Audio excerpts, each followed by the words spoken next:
Hi everyone, Kathy here, welcome back to my channel. Today I made this really easy recipe with bulgur wheat, prawns, tomatoes and loads of different spices. It's really healthy and really tasty, so if you like what you see, please watch this recipe. So I added around 2 tablespoons of sunflower oil into my pan, and whilst I was letting that get hot, I added a teaspoon of garlic salt and a teaspoon of black pepper into about 300 grams of king prawns. And I also added, I want to say that's about a teaspoon or teaspoon and a half of smoked paprika. So I just added also about 4 cloves of garlic to my pan, and whilst that was getting hot, I mixed in all my seasonings to my king prawns. So I'm just going to get that all mixed in. And then once my garlic had heated up for a few seconds, I added in my king prawns, and I'm just going to fry these off until they're cooked through. So you basically don't want them to be overcooked because prawns always go rubbery when they are, so you're just going to want to cook them until they're just cooked, and then you're going to want to take them off of the heat. So I'm just moving them around in the pan just to make sure that they can cook nicely. So at this stage I thought they were all cooked, so I took them off the heat.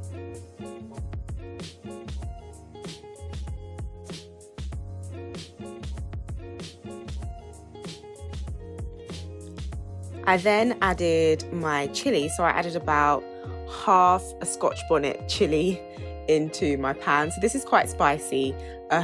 Please do not use this much spice if you're not accustomed to it. You can always just use some chili flakes or something like that. So yeah, I added my scotch bonnet chilli and I just stirred that, cooked that off for a couple of seconds.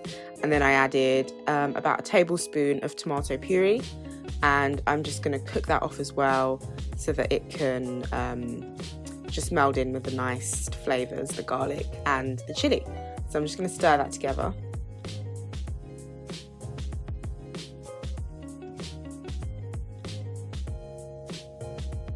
I then also added about 4 spring onions that I'd chopped. So this is just the white part of the spring onion because I saved the green part later to garnish the dish. So yeah, I just chucked in the white parts of the spring onion and I stirred that into the tomato puree. I also added probably about a tablespoon of oil because I felt like the pan was getting a little bit too dry. So yeah, do add some oil if you think it needs it. And just stir that in with the tomato puree and the spring onions.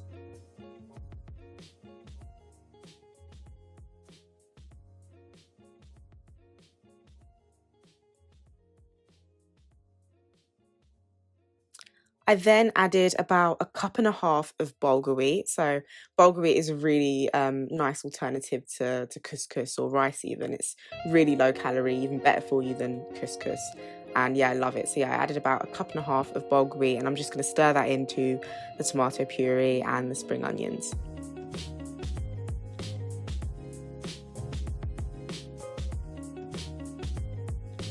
I then added about a cup and a half of, or I actually think it's about 2 cups of boiling water. So I added this to the bulgur wheat and I stirred it in, just making sure that all of the tomato puree had melted in and everything was mixed together.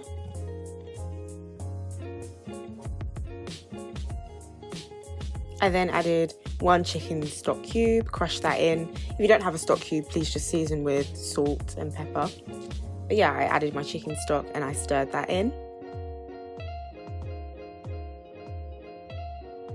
And then you're basically going to want to let that simmer on a medium heat.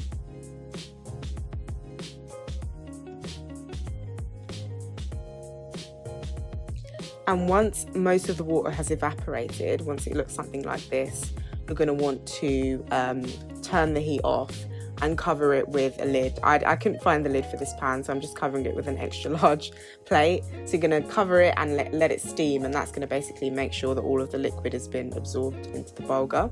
So I let it steam for about, I want to say 10 minutes, 5 to 10 minutes. Yeah, probably about 10 minutes. And then I took off the plate, and as you can see, there's no water. All the water's kind of been absorbed, and I just basically stirred everything together, fluffed it up, and just made sure that everything was nice and mixed.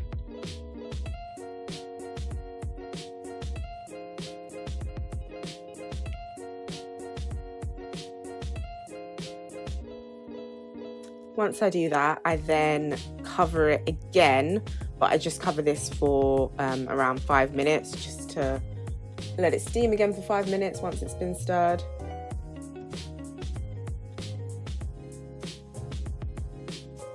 And then after 5 minutes you can remove your plate. And I then added 3 tomatoes, which I'd basically removed all of the soft insides and chopped up into small little diced cubes, and also re-added my prawns. And then you're going to want to stir everything together. So I really like adding the tomatoes like this because it just gives it a nice fresh kick, and yeah, it just makes the dish even more healthy. At this stage, I re-added the green parts of the spring onions, you know, the ones that I said we should save to garnish. I re-added that to the bulgur and I stirred it in. Gives it a nice colour as well. And then you're basically done, guys. I gave it a taste and it tasted really nice. Had a nice kick to it because of the scotch bonnet. And yeah, the fresh tomatoes and the spring onions really make a nice difference and give it a really nice flavour. I also just garnished with some fresh parsley, which also made it look nice. You could also squeeze some fresh lemon juice on top. I didn't have any, but that would also be nice. And you're basically done, guys. So yeah, if you like what you see, please try it out. It's such a healthy recipe. The calories are really low and it tastes really great. It's got great flavour. So do try it out and comment below and tell me what you think. And if you like this video, please also like and subscribe, and I'll see you in the next one.